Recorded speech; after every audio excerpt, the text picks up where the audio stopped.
Good morning. I'm Harley Schlanger from the LaRouche organization with the daily update for January 11th, 2021. I want to talk about the events of the last few days from a slightly different perspective. The media story, as many of you know, of what happened on January 6th and afterwards is typically false. It's false because of some of the way it presents the so-called facts, but more importantly, the nature of the composition, the way it's designed to add to a narrative which has been there in the mainstream media and the opponents of Donald Trump from the beginning, which is that Trump is dangerous, he's inadequate, he's a threat to the Constitution, and he has to go the sooner the better. This is the line of the coup plotters going back to the spring of 2016. They never changed. Their intention has been to, if not stop him from carrying out his promises, to run him out of office. And that's what we see happening in these events. They're actually writing as though we're already in a post-Trump era. So the background to this is the key. I mean, first of all, as I mentioned, there was a coup against him, a coup effort against him, which was launched between GCHQ, MI6, CIA, the Obama intelligence community, and so on. This was the nature of Russiagate. It was an intent to destroy him and prevent him from carrying through what he campaigned on. The events of January 6th and the discussion of it afterwards are designed to silence him and his supporters, and if possible, shift those who were supporting him, such as Ted Cruz, such as Lindsey Graham, to turn them against him, as you've seen in their comments over the weekend. The calls for the 25th Amendment to be invoked or an impeachment, these are absurd. He's going to be out of office in 10 days if Biden is certified. In 10 days. What's the whole point of doing that? It's to delegitimize him and his movement, the American people who voted for him, and to legitimize someone who's not capable of being president, namely Joe Biden. And for what purpose? First, to push through the Great Reset. The Great Reset is an intent, has as its intention to concentrate all power in the hands of corporate cartels, especially those in finance and banking, to give the power over the budget to the bankers, in addition to their control over monetary and credit policy. It's to carry through a green agenda, which will destroy what's left of the physical economy in the United States and Europe.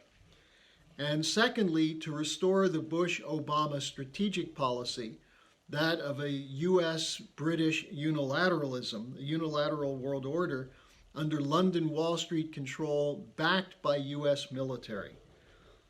You can see it in the comments from Pelosi. She claims what happened January 6th was a gift to Putin. What does Russia have to do with what happened there? Now, additionally, it's designed to rip up the Constitution, and this is crucial. First of all, you have the push to change the way elections are done, abolish the Electoral College, take away the oversight that's granted to state legislatures and Congress in the U.S. Constitution, to get rid of it, as the Washington Post called for and others are talking about. If you look at the timing of the breach of security at the Congress on January 6th, it occurred during a hearing. Whether the hearing itself would have overturned the election, what would have happened is that there would have been put on the permanent record opposition to what was done to certify the Biden presidency. That, after the attacks and the skirmishes inside the Capitol building, people backed off the fight. Now, secondly, censorship, the extension of the Patriot Act for all intents and purposes.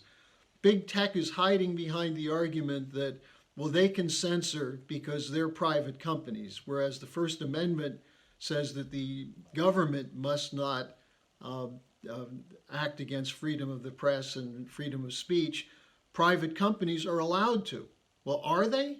Is that part of our system? And you look at the way it's taking place, it's not just targeting Trump, it's targeting virtually anyone who doesn't go along with the line of the establishment.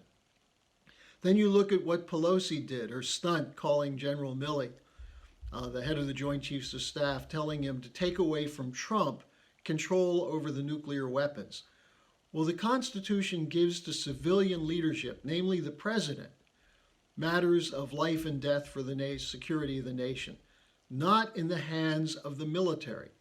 Pelosi was, in a sense, overstepping that by making the determination that Trump should not have the rights to act as president, taking away executive powers, and then pushing for the 25th Amendment by saying he's unstable and dangerous. So this is the nature of a coup.